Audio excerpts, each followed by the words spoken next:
Okay, we're going to take a look at a couple different ways to hold a guitar pick and sort of the angle that we want to apply to the pick when it makes contact with the strings. All right, so I'm going to look at, I think, the more conventional way of holding a pick, which most people do. We're going to look at a diagram for this. This comes from, let's see, the Mel Bay Book 1 book. So it has this diagram in it where it shows us this is a pick, and hold it in this manner firmly between the thumb and the first finger. So you can see that the way in the diagram, the guy kind of has his hand making this sort of claw shape a little bit, and he's resting the pick on that segment of his finger right there.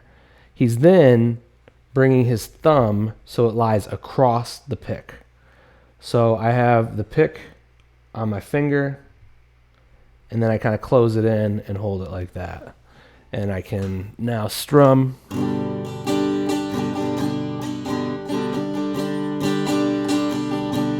And when I'm strumming, I don't want to strum with my elbow, where my whole wrist is moving. We do not want that. What we want instead is more just that hand, just that like slight little bit of wrist movement, no elbow. So I have this motion.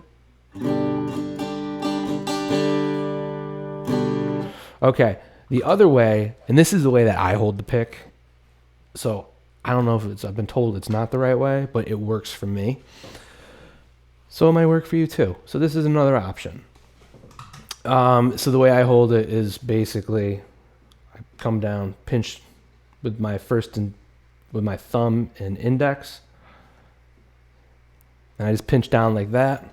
And I still do that same, wrist strum pattern, nothing with my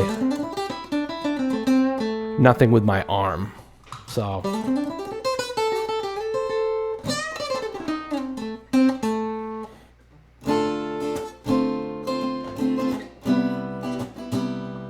okay, so that's the way I like it. Let's talk about the angle of the pick. So when we're playing, we don't want to have the pick kind of just flat on the strings when we're strumming.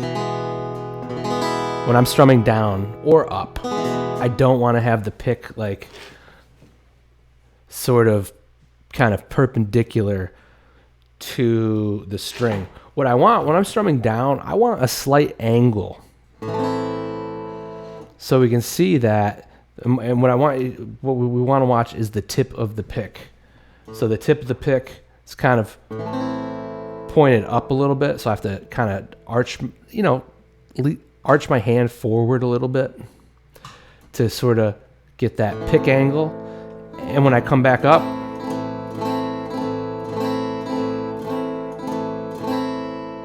it does the opposite. Now the tip of the pick is pointed more towards the floor.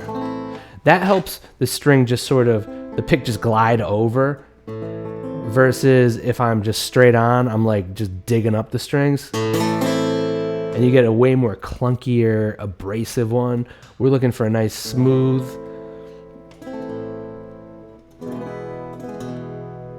And what you also want to make sure is that when you're strumming, that you're strumming through all 6 strings. You don't want to kind of strum and kind of have your hand come outwards. You want to play through the strings, because what a lot of people do in the beginning is they're playing the full chord or whatever they're playing, and they're only getting like the lowest strings, like E, A, D, G. They're not getting those B and E strings in there, which are part of the chord. So make sure that you're strumming through all of the strings. It's very important. All right, so that's a couple different ways on holding the pick and angles of the pick, and also the motion, that our strumming motion, which we always strum from our hands. We want short movements. We don't want this windmill kind of strum thing. It's terrible. Don't do it. Unless you're Pete Townsend from The Who and you want to do those big, like, theatrical rock and roll strums, then it's okay. But for your main conventional, everyday, middle of the road playing, don't do that. Okay, hope that helps.